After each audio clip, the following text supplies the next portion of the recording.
సింగీతం శ్రీనివాస్ గారు ఆయన forward thinking, ఆయన అప్పట్లోనే అంత బాగా ఆలోచించడం, and as a great director మనందరికీ తెలిసిందే. కానీ అనుకున్నది మన కళ్ళెదుట పెట్టడం, దాన్ని చిత్రీకరించడం అన్నది చాలా కష్టమైన విషయం. అలాంటిది ఎంతో బాగా చిత్రీకరించి దీన్ని మన ముందు ప్రజెంట్ చేశారు. అందుకనే ఇప్పటికీ కూడా it stays as an epic in Indian cinema.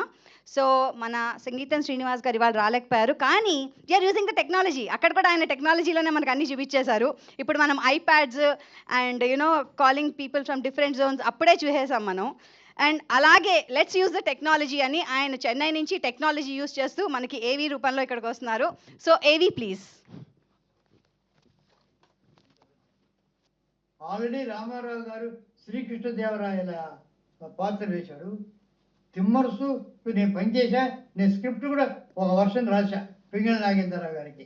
ఆ రోజుల్లో నాగేంద్రరావు గారు నా చేత ఒక్కొక్క స్క్రిప్ట్ ఫస్ట్ వర్షన్ రాయించేవారు. సో తిమ్మరుసు స్క్రిప్ట్లో నేను బాగా ఇన్వాల్వ్ అయ్యాను. కృష్ణదేవరాయల పాత్ర నాకు చాలా ఇష్టం. అది ఎదుర్కొన్నాం, అది చేశాం. సో అది ఎవరు వెయ్యాలి అనుకున్నప్పుడు అప్పుడు ఒకే ఒక వ్యక్తి అలా రాణించాలంటే ఆ రోజు రామారావు గారు వేసిన పాత్ర మళ్ళీ ఈ రోజుకి బాలకృష్ణ గారు వేస్తేనే వేరే అని చెప్పి ఆ రెండు సంప్రదించడం చెప్పిన మరుక్షణం బ్రహ్మాండమైన ఫీల్ అయ్యారు. ఇమ్మీడియట్గా సూపర్ బోల్ చేసే దూరం ఆయనే కొన్ని కిరీటం ఎలా ఉండాలి, అది ఎలా ఉండాలి, ఈ రకంగా ఉండాలి, నాన్నగారు ఎలా చేశారు, ఇవన్నీ టకటకటక ఆయన దగ్గర నుంచి వెంటనే ఒక ప్రవాహంలాగా ఒక స్పాంటేనియస్ వచ్చింది. మనం ఎలా చేయాలని డిగ్నిఫైడ్గా ఆయన చెప్పి ఆయన ఇన్వాల్వ్ అయిపోయాడు. అప్పటి స్కెచెస్ ఎట్లా ఉండాలి అని చాలా మాట్లాడాడు. కృష్ణదేవరాయలు అనుకున్న తర్వాత ఒక బాలకృష్ణ గారు తప్ప ఇంకేం లేదు.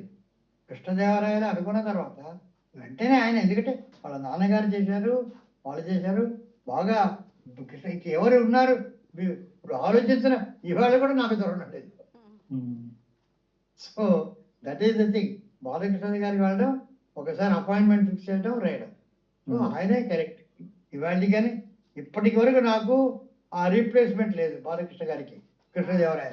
కానీ కృష్ణప్రసాద్ గారి వ్యక్తి గొప్పతనం ఏంటంటే అంతంత పెద్దవాళ్ళు ఇదేమిటిని సందేహిస్తున్న సమయంలో ఇందులో ఏదో ఒకటి ఉంది అనేటువంటి ఫీలింగ్ ఆయనకి వచ్చింది. యాక్చువల్గా ఆయన కూడా సైన్స్ ఫిక్షన్ అనేటువంటి జానర్ తెలీదు, కానీ ఒక హంచ్, ఇది మామూలు ఫ్యాంటసీ కాదు, మామూలు చరిత్ర కాదు, ఇది ఏదో ఉంది అని చెప్పి ఆయన ఒక గుడ్డి నమ్మకంతో దూకాడు ఎదురు. అంటే ముందు వెనక చూసుకోకుండా, అంటే ఇది మనకి చేయగలమా, చేయడానికి ఎంత ఉంది అని చెప్పి ఏమైనా కూడాను ఎలా చేస్తామో మాకు తెలియదు. అంటే స్విమ్మింగ్ ఎలా నేర్చుకొని అని పుస్తకం చదువుతూ స్విమ్మింగ్ నేర్చుకోవడం కాదు, ముందర నీళ్ళలో దూకడం, తర్వాత స్విమ్మింగ్ నేర్చుకోవడం. అలా చేశాడు కృష్ణప్రసాద్ గారు. క్రెడిట్ అంతా కృష్ణప్రసాద్ గారిది. నిజంగా చెప్పాలంటే 93 ఏళ్ళు దాటి ఉన్న సమయంలో నేను జీవితంలో నేర్చుకున్నది ఏమిటంటే మొన్నటికన్నా నిన్న గొప్పది. ఇప్పుడు నాకేమిటంటే నిన్న మొన్న కన్నా ఇవాళ ఇప్పుడు మీతో మాట్లాడడం చాలా ఆనందంగా ఉంది. నెక్స్ట్ సెకండ్ నుంచి ఆలోచన లేదు, ప్రీవియస్ సెకండ్ నుంచి ఆలోచన లేదు.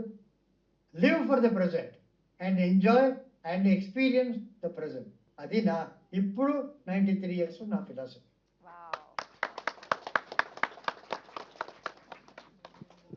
Excellent excellent. So living in the present moment. నేను ఆదిత్య 369 చూసి ఎంతో థ్రిల్ అయ్యాను.